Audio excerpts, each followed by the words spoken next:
Bonjour et bienvenue sur notre formation de trading sur les Forex.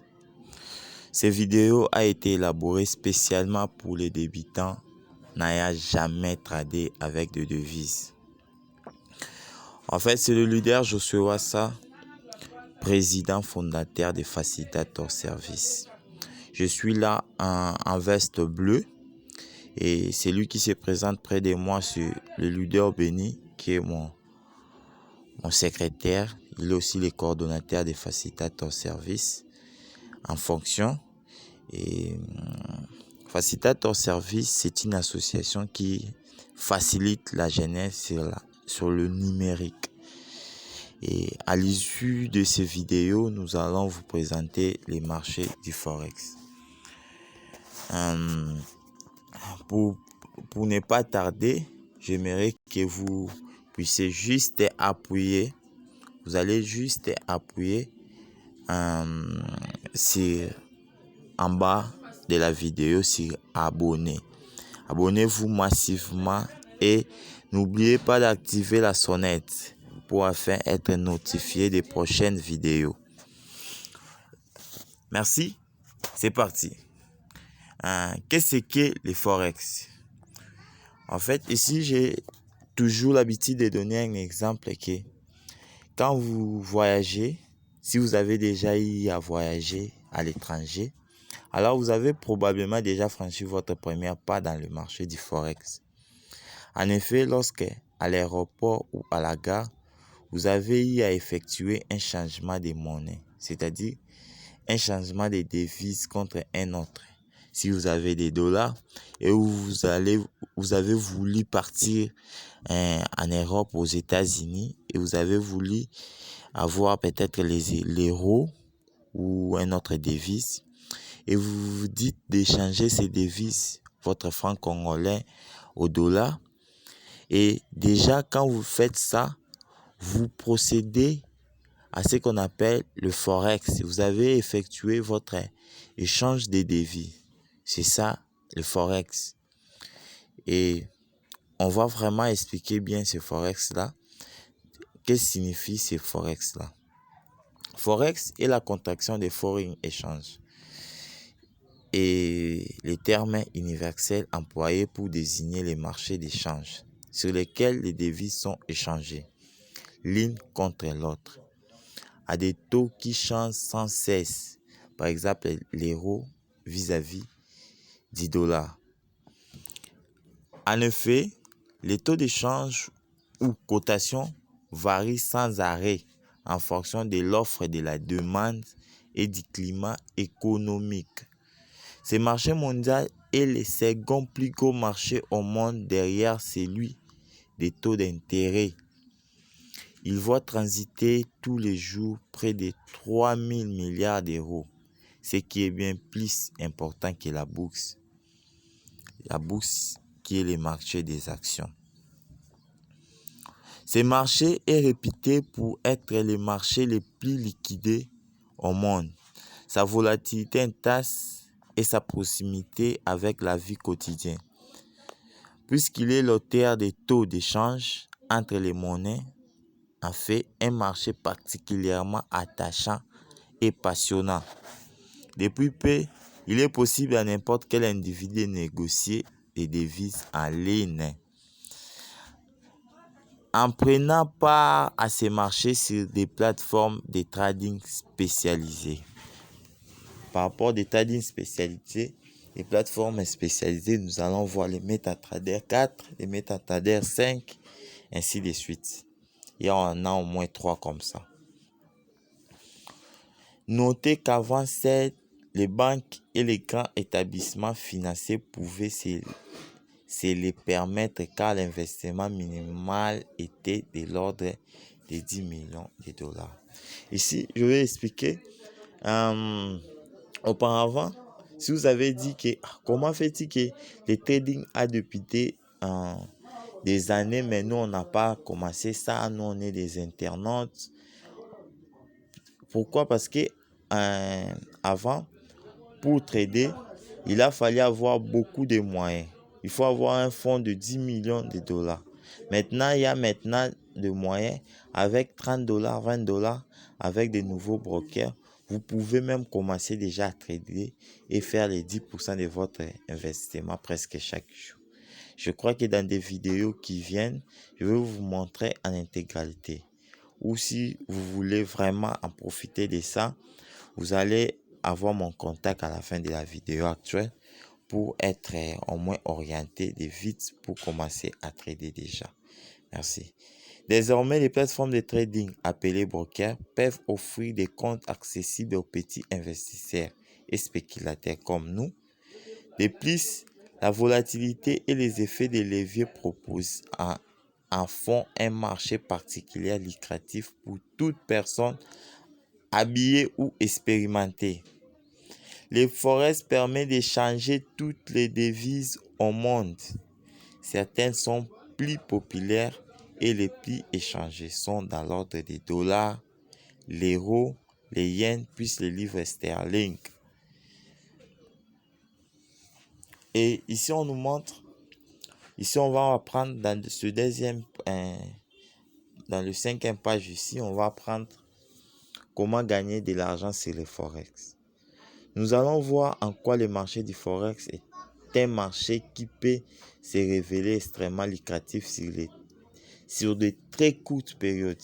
Il faut pour cela faire preuve d'intelligence et utiliser des stratégies pour optimiser ses gains. Grossièrement, le marché du forex, c'est comme la bourse, mais au lieu de manipuler des valeurs boursières, nous allons manipuler la valeur d'une devise par rapport à un autre, comme l'euro, les dollars ou les livres sterling, comme on a cité dernièrement. Autre différence avec la bourse, on peut spéculer sur les marchés du forex à la baisse comme à la hausse. C'est-à-dire que l'on peut passer des ordres d'achat ou de vente à tout moment. Nous allons ici prendre un petit exemple concret. Admettons actuellement les cours de l'euro face au dollar, que l'on appelle euro-dollar, EUR USD, c'est-à-dire c'est une abréviation au niveau de son jargon. Je vais vous montrer. Au niveau des jargons. Quand j'entre ici, je vais vous montrer les jargons où on explique vraiment l'euro face au dollar. Je vais vous montrer. Je vais vous montrer les jargons. Ok, voilà les jargons. Vous allez voir au premier cas ici, on vous parle EUR et USD. Là, c'est le paire des devises euro face au dollar. C'est ça l'exemple que je voulais vous montrer dans les jargons. C'est ça aussi les tableaux des jargons. Voici les tableaux des jargons. Tableau des jargons, c'est ça. Tout ça, ce sont les tableaux des jargons. Vous avez vu, c'est ça les jargons. On passe. Quelques jours plus tard, si les cours étaient à 1,30, cela signifie que 1 euro équivalent à 1 dollar et 30 centimes. Et quelques jours après, les cours évoluent et vaut désormais à 1,40. Si vous avez ouvert un ordre d'achat lorsque les cours étaient à 1,30 et que vous aviez clôturé votre position lorsqu'il était à 1,40, alors vous avez généré un bénéfice de différence des deux. C'est ça, vous allez voir ici dans l'image où vous avez 1,30 lorsque les dollars étaient à 1,30 et vous ouvrez votre marché et les dollars au moins se remontent à 1,40. Et ici, vous avez votre bénéfice de au moins quelques centimes de dollars. Et si au moins vous avez ouvert votre position à 1,30 et le dollar a perdu au moins et descendez au moins à 1,20 et vous subissez votre perte. Et c'est ça ce qu'on appelle ça la perte. Merci. Et si vous manipulez les devises sans stratégie, vous allez sur du long terme gagner une fois sur deux et perdre une fois sur deux. Globalement, il n'y aura aucun intérêt. Par contre, si vous apprenez les ficelles du Forex et que vous êtes capable de déceler si le cours d'une parité de devises a plus de probabilité de monter ou de baisser, alors vous serez capable d'ouvrir et de fermer des positions acheteuses ou vendeuses au moment opportun. Vous serez alors à même de générer des profits substantiels et de faire fructifier votre capital.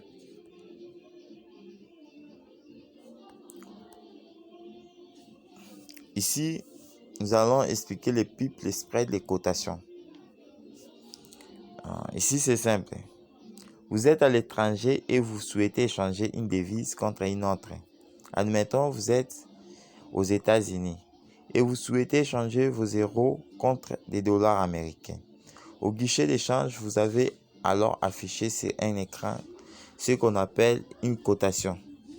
Dans notre exemple, l'euro contre les dollars. Dans les jargons, comme je vous l'avais montré, la fiche du jargon est affichée à 1,3752. Ce qui signifie que si vous échangez 1 euro, vous aurez en retour 1,3752 dollars. Les derniers chiffres, la quatrième décimale, le D de 3752 est la plus petite différence de cotation possible. On appelle cela dans les jargons un pip. Prononcez ça pip. C'est le terme français, c'est à la française. Pip. C'est ça les mots. Si le cours de l'euro dollar grimpe de 1,37 à 52, de 1,3752 à 1,3753, alors le cours a grimpé d'un pip. Et de cela, il s'agit de l'unité couramment utilisée pour parler de l'amplitude des mouvements de cours et de gains que vous serez capable de réaliser. Cependant, il existe une exception. Il s'agit de toutes les paires en rapport avec les yens. En effet, nos amis nippons ne possèdent pas contrairement aux autres devises. C'est certain, par exemple, le cours des héros est aujourd'hui à 126,14. Dans ce cas, la plus petite différence de cotation possible se situe à la deuxième décimale et non plus à la quatrième. Donc, si le cours de l'euro yen chute, alors le cours a baissé de 2 pips. Et on va ici parler de l'offre et de la demande. Dans le même guichet, vous avez dit remarquer qu'il existe une différence de cotation entre l'achat et la vente. En effet, si vous souhaitez échanger des euros contre des dollars ou des dollars contre des euros, la cotation n'est pas la même. Les tableaux possèdent toutes les colonnes. L'une pour les ASK demande et l'autre pour les BU2 offre. Par exemple, si le tableau indique 1,3552 dans la colonne ASK, vous allez voir ça ici, l'image. Vous allez voir ça ici, l'image. Je vais vous montrer aussi sur les MetaTrader comment ça se fait. Ici, nous avons ça. Nous avons les dollars ici. Quand on met 1,1912, c'est ça. C'est ce qui détermine les offres et demandes. Vous avez vu, je crois. Achat. Vous avez bien vu. Dans le marché du Forex, on appelle cette différence les spreads. Il s'agit de la commission que les courtiers brokers, dans les jargons, va toucher sur votre transaction. Vous allez voir ensuite par des exemples. Et je crois qu'aujourd'hui, nous avons fini ici. Mais je crois que dans des pratiques, j'aimerais que vous puissiez m'écrire sur mon numéro qui sera au moins affiché en bas de la vidéo. Vous allez m'écrire afin que je puisse vous orienter sur Telegram ou WhatsApp, voire même je suis sur Zoom, et vers WhatsApp que vous allez voir un lien à laquelle vous allez prendre tous ces cours ici. Merci, je crois que je vous quitte et la prochaine vidéo sera lancée dans 2 jours, dont je vais vous parler sur les analyses du marché. Si vous voulez aussi avoir les supports, il y en a chez moi, il y en a beaucoup, avec un montant là, un petit montant, vous pouvez en avoir. C'est je vous laisse au prochain numéro.